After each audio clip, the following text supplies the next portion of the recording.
Sebelumnya Assalamualaikum warahmatullahi wabarakatuh.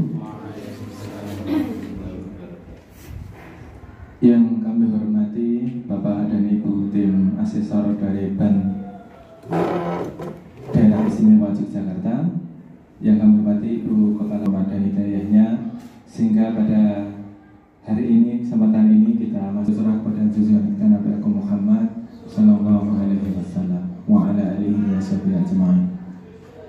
Bapak Ibu yang kami hormati, perlu Bapak Ibu ketahui bersama bahwa proses akreditasi atau penilaian atau pemotretan lebih tepatnya di SMA 2 Karangmojo hampir selesai, karena mungkin nanti dari Bapak Ibu asesor masih mau menyampaikan sesuatu untuk kita, karena selain memotret tentu nanti biar patut dan biar cantiknya itu harus ditambahi apa. Saya kira nanti dari Bapak Ibu asesor akan ada masukan-masukan. Duduk sempurna, kita berdoa untuk yang beragama Islam, kita membaca basmalah. Untuk yang selain Islam dipersilakan. Berdoa dimulai. Bismillahirrahmanirrahim. Baik, yang kami hormati Bapak Ibu sekalian, Bapak Pembina, dia Pak Pembina, katanya rawat tadi. Ya, Ibu Kepala serta Bapak Ibu guru yang kami banggakan. Pertama, terima kasih sekali gitu. Ada satu hal yang kami senang. Pagi tadi ketika motor juga saya sampai merinding gitu, bahwa ikatan antara alumni dengan sekolah cukup, bahkan bisa dikatakan sangat baik gitu. Kemarin cuma iseng-iseng, sebenarnya kami mau garapi cuman garapi Mas Rinto ya, Bu Esti garapi, mbok gawe testimoni gitu, saya garapi mbok disumbang banner satu untuk menyemangati adik-adik gitu. Dua-duanya sudah dilakukan dengan sangat baik gitu. Waktu saya moto itu merinding rasanya gitu. Ini menunjukkan bahwa ikatannya emosionalnya sangat kuat itu antara sekolah dengan alumni gitu. Semoga ini menjadi penyemangat dari Bapak Ibu juga. Ya, melihat dulu muridnya sekarang jadi teman sejawat itu kan sesuatu yang gimana gitu. Kalau anak muda bilang gitu, aku banget gitu ya. Kemudian melihat juga alumni yang bisa meneruskan jejak langkah Bapak Ibu. Sadar tidak sadar ketika Bapak Ibu menjadi guru pasti ada satu kontak gitu, ada satu perenungan, pergumulan Bayi Gusti maringi kok murid kono sing dadi guru gitu. Itu kan biasa, sesuatu yang sangat wajar ya.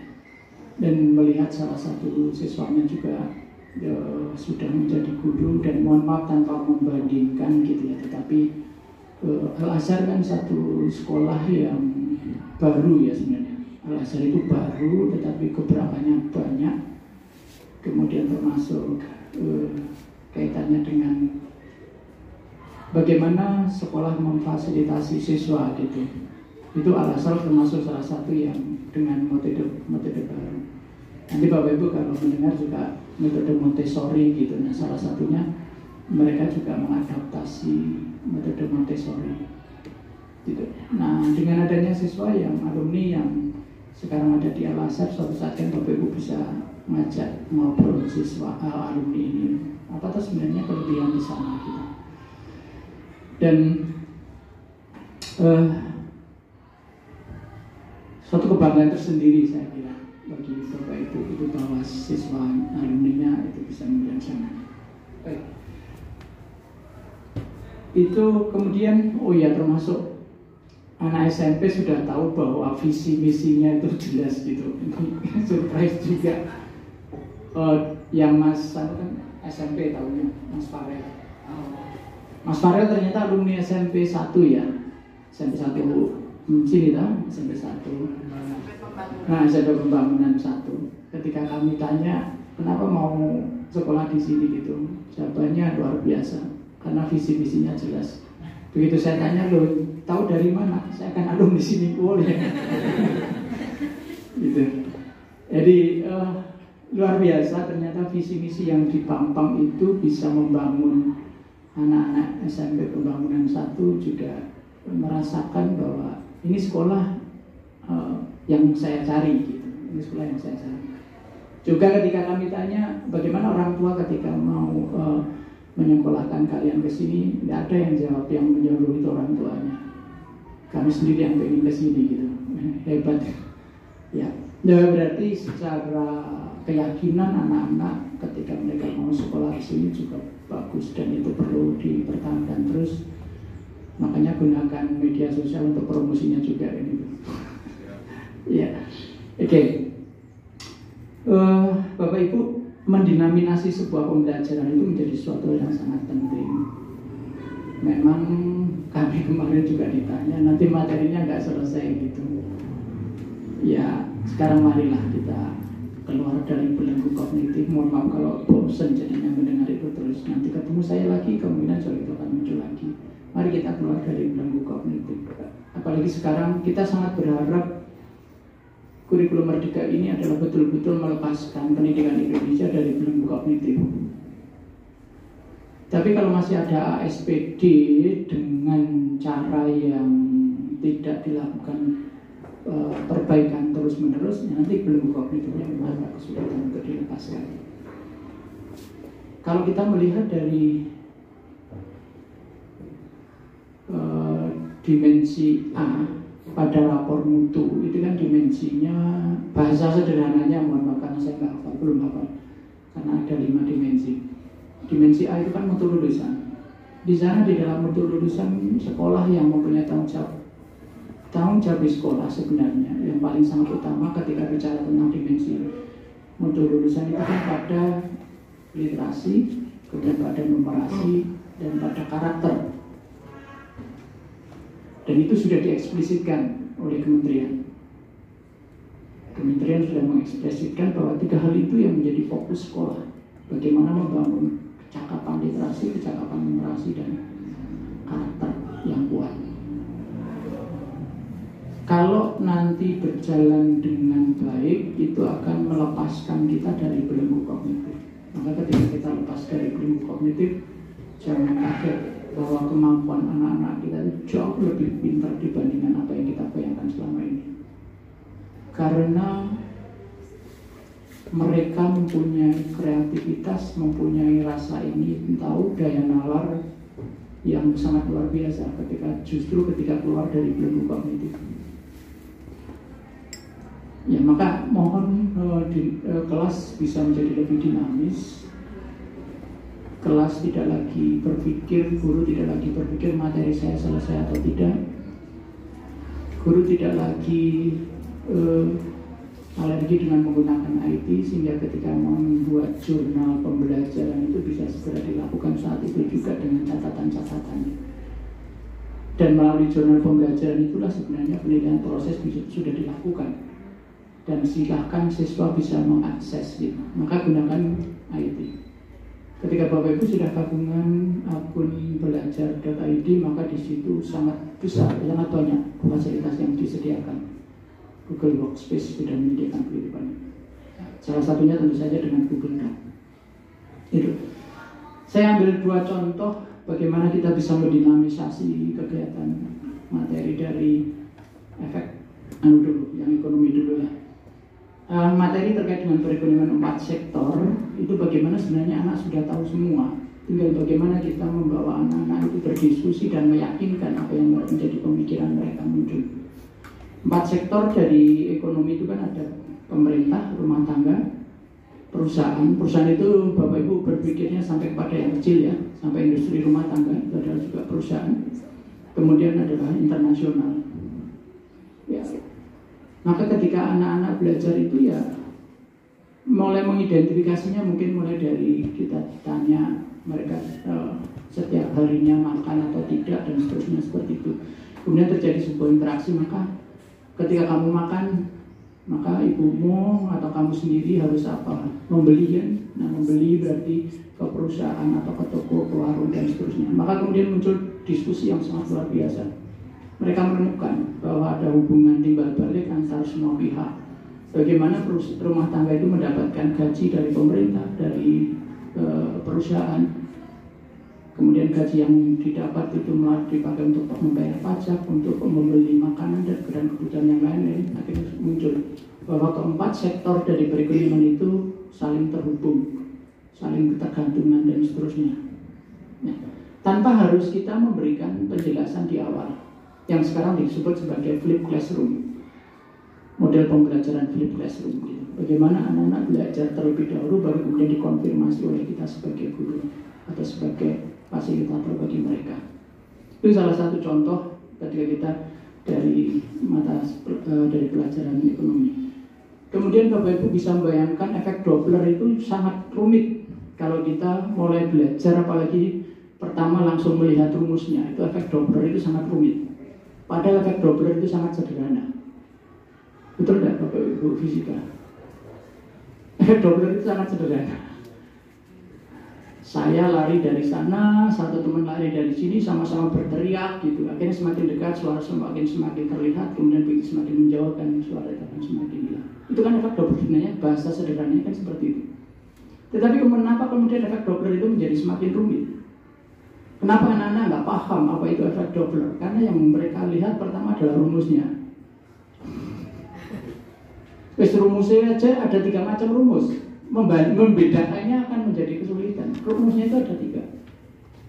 Yang pertama itu ketika sumber bunyi dan pendengar saling mendekat. Yang kedua ketika sumber itu diam, pendengarnya mendekat. Kemudian sumber bunyi mendekati, pendengarnya diam. Kalau Bapak Ibu, saya yakin waktu mudanya yang pertama. Bapak Ibu mendekat, pasangan Bapak Ibu sekarang sudah mendekat ini.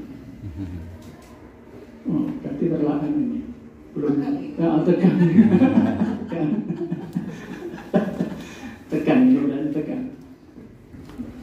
Nggak rating ya Pak ya, nggak rating jadinya.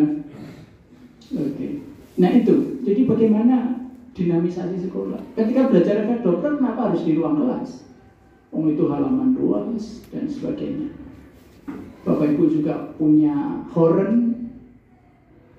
Ya, sesuaikan ketika mau belajar efek Doppler itu dengan ketika mau ada pengumuman, anak-anak dibawa jauh ke sana gitu. Pengumumannya dirontok panjangan sedikit sehingga mereka mulai mendekati. Nah, itu yang dimaksud dengan mengaitkan pembelajaran dengan kehidupan sehari-hari. Pertanyaan berikutnya mesti, nanti materinya nggak selesai? Iya, memang siapa yang bisa menjamin materinya selesai? Nggak ada. Nggak ada yang bisa menjamin. Tapi kalau ceramah, jamin selesai. Yang harusnya 2 kali 45 menit, sekarang Bapak Ibu 2 kali 30 menit rampung toh. Malah sisa-sisa juga karena ceramah. Gitu, selesai materinya. Gitu. Nah, itu bagaimana kita mencoba mulai mendinamisasi sekolah melalui praktik, melalui contoh ketika belajar tentang mohon maaf, posisi Indonesia secara strategis coba dicontohkan. Misalnya kita bisa memulai analogi dulu, guru menayangkan berita waktu terusan Suez kalau nggak salah. Waktu terusan Suez ditutup oleh Mesir. Saya lupa tahun berapa. Terusan Suez kan pernah ditutup kan? Atau ketika terusan Suez ada kapal yang malang. Kalau ini belum lama. Nah, sebenarnya bisa memulai dari sana.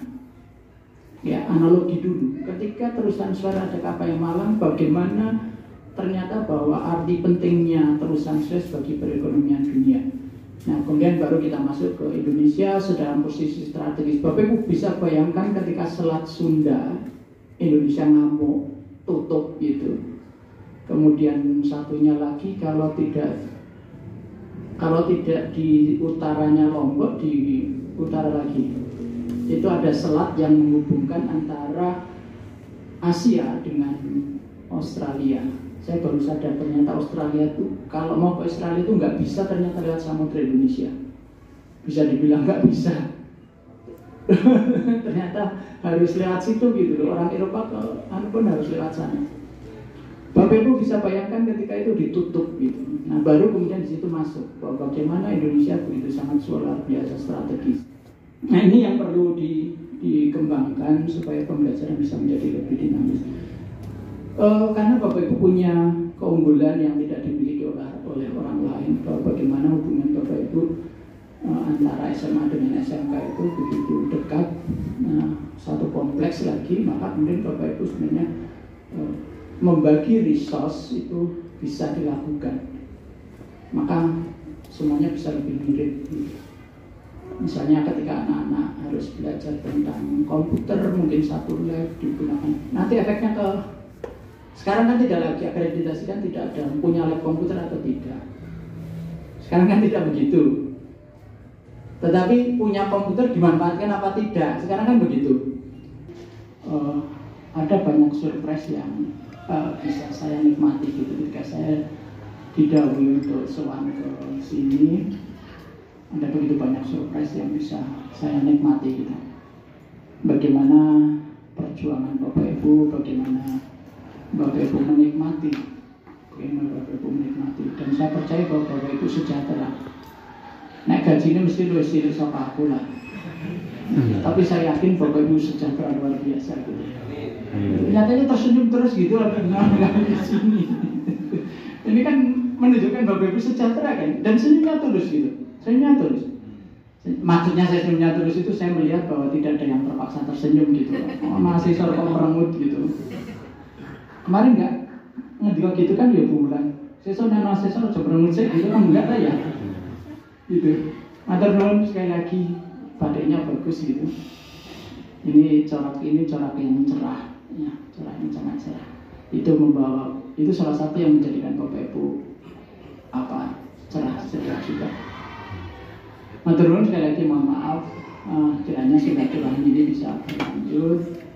Terima kasih Bapak Ibu Wulan sudah kerja jadi kepala sekolah. Terima kasih Bapak Ibu sudah kerja jadi guru. Terima kasih Bapak Ibu sudah kerja jadi tenaga pendidikan di sini.